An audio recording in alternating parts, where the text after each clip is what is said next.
میں اس دن تو میرا جی چاہا کہ میں ان کے یعنی پاؤں کو بوسہ دوں. میں کہنے لگے کہ فیروز سنز جو کتابوں کا ادارہ ہے وہاں ایک بزرگ پارسی مذہب کا ایک آدمی جو ان کا دوست ہے ندیم صاحب کا, اس کے لیے رمضان میں وہ روزانہ کھانا بھیجتے تھے کیونکہ شہر کے سارے ہوٹل بند ہوتے تھے, ریسٹورنٹ بند ہوتے تھے.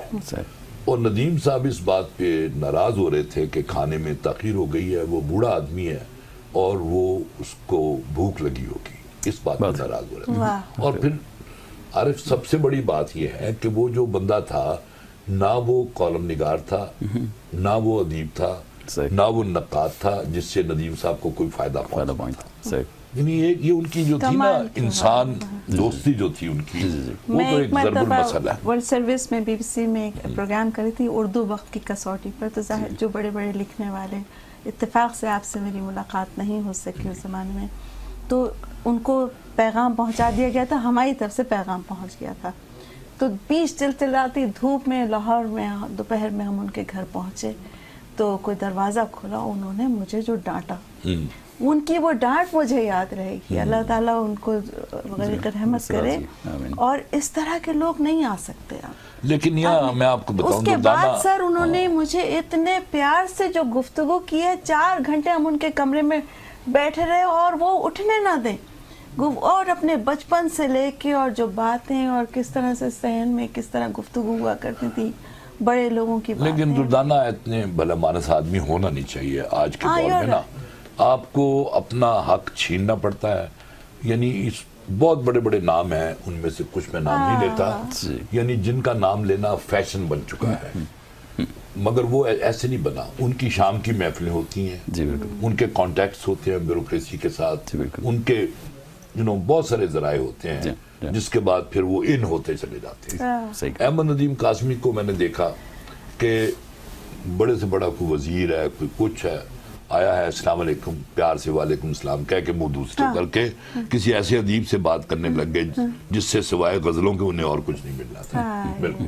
تو وہ یعنی اس طرح کے انسان تھے. میں تو ان کو یعنی کبھی بلا ہی نہیں سکتا. آپ اس وقت دیکھیں احمد فراز ان کی پیداوار ہے, پروین شاکر ان کی پیداوار ہے, کوئی نام لے لیں آپ, کوئی نام, فہمیدہ ریاض ان کی بالکل, کوئی نام لیں آپ, قتیل شفائی ان کا شاگرد. مطلب اس میں کچھ اچھے نام بھی نہیں آتے, لیکن بہرحال وہ بھی, لیکن ہمیں آپ کا نام آنا بہت اچھا لگا. میں تو جی خیر, کا آنا بہت اچھا لگا. بلکہ میں آپ کو ایک مطلب ان کی 60ویں سالگرہ تھی, تو میں نے وہاں پیپر پڑھا احمد ندیم قاسمی پہ. میں نے کہا جی کہ لوگ مجھ سے پوچھتے ہیں کہ تمہارا ان سے کیا کوئی خونی رشتہ ہے, تو میں بتاتا ہوں کہ نہیں, میرا ان سے خونی رشتہ نہیں ہے. البتہ یہ ہے کہ ہم میں کچھ قدریں مشترک ہیں کہ وہ بھی قاسمی ہیں, میں بھی قاسمی ہوں, وہ بھی پیرزادے ہیں, میں بھی پیرزادہ ہوں. ان کا تعلق بھی علماء کے خاندان سے ہے, میرا تعلق بھی علماء کے خاندان سے ہے. وہ شعر کہتے ہیں, لیکن 12 ٹوٹے پھوٹے شعر تو میں بھی کہتا ہوں. پھر میں نے کہا ایک اور قدر مشترک ہم دونوں میں یہ ہے کہ انہیں بھی خوبصورتی پسند ہے اور مجھے بھی خوبصورتی پسند ہے. البتہ ایک فرق ہے, اور وہ فرق یہ ہے کہ ایک دفعہ میرے ساتھ قاسمی صاحب جا رہے تھے تو انہیں ایک خوبصورت چہرہ نظر آیا, تو قاسمی صاحب نے ہولے سے سبحان اللہ کہا. میں نے کہا میں ایسے مواقع پہ انشاءاللہ کہتا ہوں. بہت خوب قاسمی صاحب, آپ ابھی بھی انشاءاللہ کریں گے. وہی میں تھوڑا سا رہ گیا نا. اس کے بعد 60ویں سالگرہ پہ میں نے یہ بات, پھر 80ویں سالگرہ تھی ان کی, پھر میں نے پیپر پڑھا. میں نے کہا جی کہ میں آج آپ کو صرف یہ بتانے آیا ہوں کہ اب میں بھی صرف سبحان اللہ کہتا ہوں. لیکن آپ یہ اتنے اچھے آپ نے ڈرامے لکھے, اور خود بھی کبھی اداکاری کی ہے آپ نے, جو اصل میں مطلب ویسے تو آپ اداکاری کر ہی رہے ہیں, لیکن آئے ہیں پردے پہ کبھی؟ نہیں, یہ مجھے شوق بھی نہیں رہا نا. یہ کیسے ممکن ہے؟ نہیں, گفتگو کرنا سنیے ذرا ان کا کہ 4 چاند لگا دیتے ہیں. لیکن واقعی مجھے اداکاری کا کبھی شوق نہیں رہا. بلکہ let me tell you one thing, مجھے وہ لوگ سخت زہر لگتے ہیں جو زندگی میں اداکاری کرتے ہوں. ہاں, یعنی جو جیسے ہیں ویسے نظر نہ آتے ہوں. یعنی میں تو یعنی یہ ہوں کہ